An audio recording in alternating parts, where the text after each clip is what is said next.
मेरा अपनी जन्मभूमि भारत माता और भारत की वीरांगनाओं को शत शत नमन।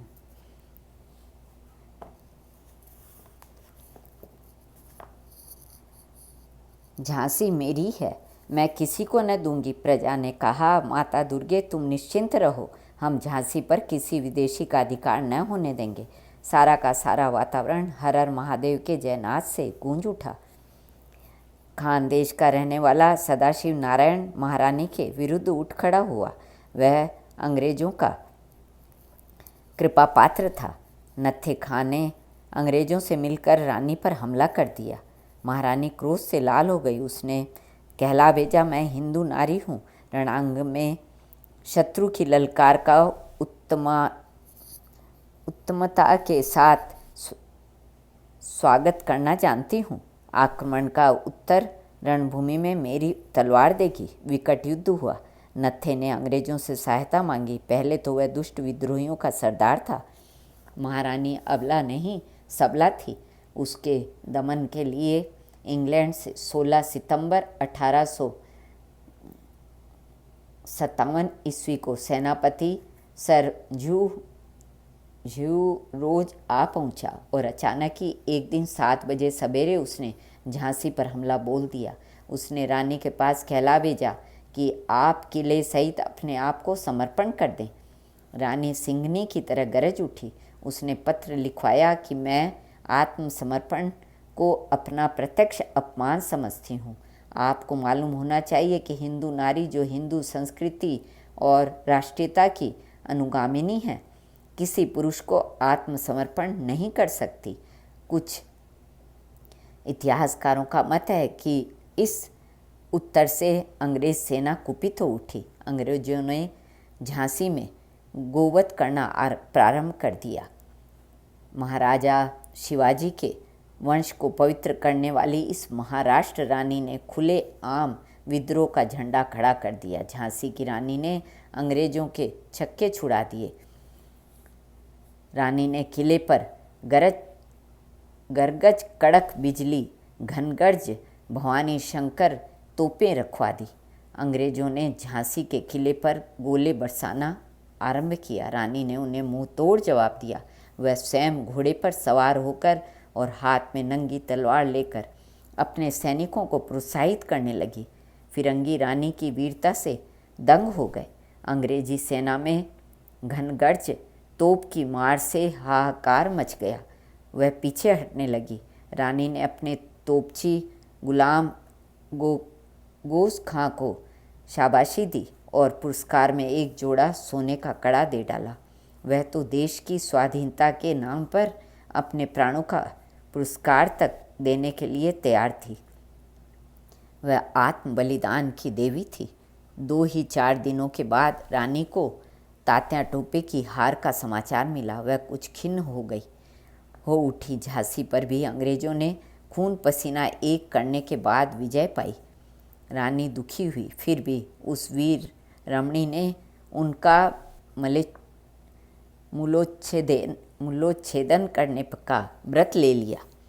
रानी अभी किले में ही थी। उसने कहा, यह असंभव है कि मेरे जीते जी झांसी अंग्रेजों की हो जाए।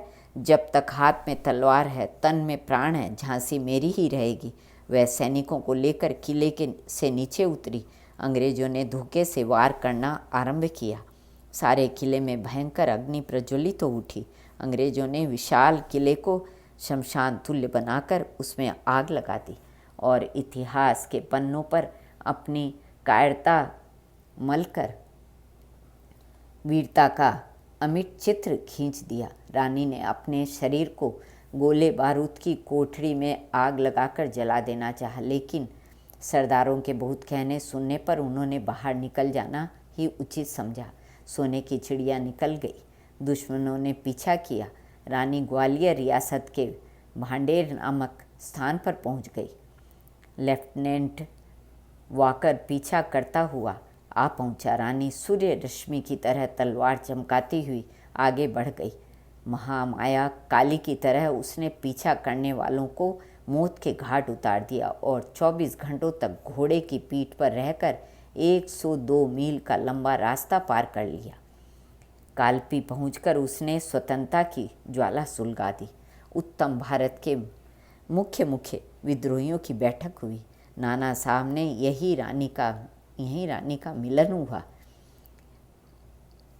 उन्होंने प्रतिज्ञा की, मेरी तलवार शत्रुओं के विनाश और हिंदुस्तान की मर्यादा रखने के लिए सदा उठी रहेगी।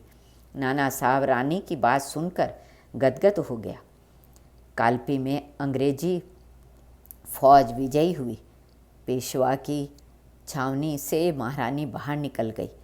विद्रोही ग्वालियर की ओर बढ़े। जयाजी राव सिंधिया अंग्रेज़ों का बहुत बड़ा मित्र और सहायक था। ग्वालियर की प्रजा ने विद्रोह कर दिया। वह और चाहती थी कि राजा अंग्रेज़ों से लड़े। महारानी की वीरता से नाना साहब ने ग्वालियर के किले पर अधिकार कर लिया। लेकिन दिनकर राव तो ग्वालियर का दीवाना था, अंग्रेज़ों से मिल गया और अंत में वहाँ भी दुर्भाग्य ने विद्रोहियों का साथ दिया। रानी ने जीवन संग्राम की तैयारी की। वह रत्नजटित नंगी कृपाण कमर में लटकाए हुए रणधुरंधर सेनानायक की तरह अपने सैनिकों में नया जीवन भरने लगी। इतने में कर्नल स्मिथ की सेना ने रानी पर आक्रमण किया। महारानी ने जी तोड़कर सामना किया। इतना भीषण रण रानी को और पहले कभी नहीं करना पड़ा था। विदेशियों को हिंदुस्तान के बाहर निकालने का यही अंतिम जोरदार प्रयत्न था। रानी चारों ओर से घिर गई, परंतु वह शत्रुओं का व्यूह तोड़कर आगे बढ़ गई। उसने जान की बाजी लगा दी। मानो दैत्य दलिनी दरेरे देती दुर्गा की सत्यता चरितार्थ हो उठी। वह पहले से भी अधिक प्रचंड वेग से शत्रुओं पर टूट पड़ी और विकट मार करती हुई अपने अंगरक्षकों के साथ शत्रुओं के घेरे से पार हो गई। रानी वायु की तरह बढ़ती जा रही थी, परंतु कराल काल उस महाकाली का पीछा कर रहा था। 2 अंग्रेज सैनिक पीछे पीछे वेग से आ रहे थे। रास्ते में एक नाला पड़ा। रानी का घोड़ा उसे पार कर न सका। गंगाधर के राजमहल की जीवन सहचरी उस नीरव स्थान में असहाय हो गई। वह जीवन के अंतिम क्षणों की प्रतीक्षा करने लगी। उसने देखा 2 सैनिक बढ़े आ रहे हैं। उसे सबला ने, जिसने झांसी के किले में बैठकर असंख्य गोरों को स्वर्ग भेज दिया था, केवल 2 साधारण शत्रुओं पर वार करना अपना अपमान समझा। फिर भी उसे चिंता थी कि मलेच्छ पवित्र शरीर पर हाथ न लगा दें, इसलिए उसने प्यासी तलवार संभाल ली। जमकर युद्ध हुआ। इतने में एक सैनिक ने रानी के सिर पर पीछे से आघात किया, दूसरे ने आगे से किया। महाकाली की साड़ी खून से लथपथ हो गई। रानी की आंखों से चिंगारियां फूटने लगी। उसने कपालिनी की तरह उग्र रूप धारण कर लिया। उसकी तलवार उस दुष्ट शत्रु के मस्तक पर टूट पड़ी जिसने संगीन चलाई थी। उसके 2 टुकड़े हो गए। दूसरा शत्रु भी धराशायी हुआ। महामाया लक्ष्मीबाई ने दोनों के शव पर दोनों के पैर रख दिए। ऐसा लगता था मानो काली के पैरों के तले शंभु और निशंभु दबे पड़े हैं। रणभूमि में खून की धारा बहने लगी। नाले का पानी लाल हो गया। रानी निस्तेज होने लगी। उसके अंग अंग से खून के झरने बह रहे थे। रानी के अंतिम वाक्य यही थे कि मेरी मृत्यु एक वीरांगना की तरह हुई। मुझे ये मलेच्छ न जीवितावस्था में ही पकड़ सके और न मरने के उपरांत ही पकड़ने पाए।